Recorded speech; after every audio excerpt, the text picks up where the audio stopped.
Assalomu alaykum. Viloyatimiz hayotiga oid muhim xabar va yangiliklar tafsiloti bilan efirda Xorazm 24 axborot dasturi.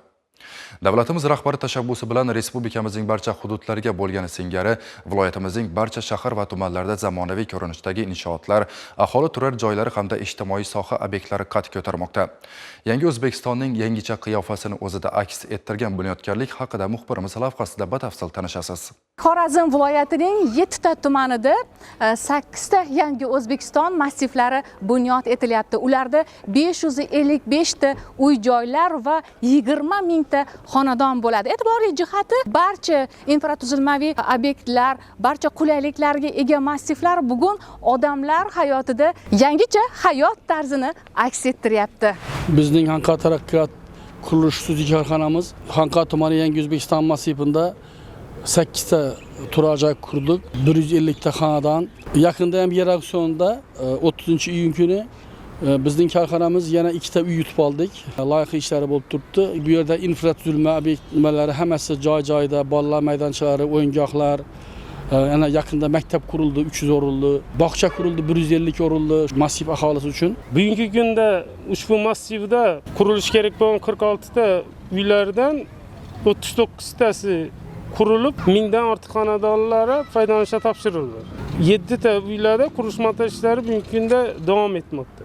Massivni loyihasini ishlab chiqishda eng asosiy e'tibor energiya tejamkor uylarni loyihalashtirishga qaratilgan bo'lib, bugungi kunda bu massivda qurilayotgan uylar qishda issiq bo'lishi, yozda salqin bo'lishi tegishli muhandislar tomonidan hisob-kitoblar asosida bazalt plitalar bilan fasad qismlari qoplangan.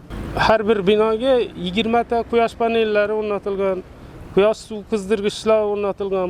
Bular natijasida ushbu xonadonda yashovchi aholimizni energiyaga bo'lgan talabini tejamkorligini erishish hisob-kitob qilinib loyihalar ishlab chiqilgan. Uylarni loyihalashtirishda seysmik xavfsizlik ham hisobga olinib, mutaxassislarimiz tomonidan barchasi tegishli hisob-kitoblar asosida ishlab chiqilgan. Massivlar har tomonlama qulay. Shu o'rinda yana bir ma'lumot. Xorazm viloyatida joriy 2025-yilda 200 ta ko'p qavatli uy-joylar va ularda 7000 ta xonadon qurilishi rejalashtirilgan. Shu kungacha shulardan 62 ta uy, 1671 ta xonadon qurib bitkazilgan. İnsan dunyoga kelar ekan, uning orzu umidlari behad ko'p bo'ladi. Yangi imorat qurish, toza, pokiza, ozoda joylarda yashash. So'nggi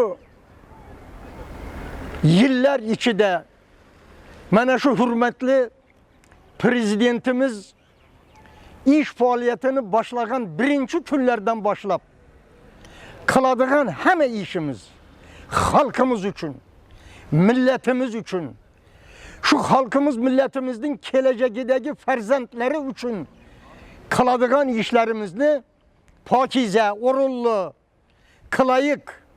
Ulara yangi imoratlar, yangi uylar qurib beraylik. Yangi maktablar, yangi bog'chalar qurib beraylik. Ko'chalarimiz ravon bo'lsin, hayot farovon bo'lsin. Bularning hammasining zamirida inson qadri uchun degan büyük bir g'oya yotadi. Xorazmliklarning bu bunyodkorliklardan g'ururlanib gapirishida asos ko'p. Masalan, yaqin 10 yillikda 2, 4, 5 qavatdan oshgan bino qurilmagan. Bugun esa asosan 7, 9, 16 qavatli uy-joylar barpo bo'lyapti. Demak, qurilish sohasida katta islohotlar ro'y berdi.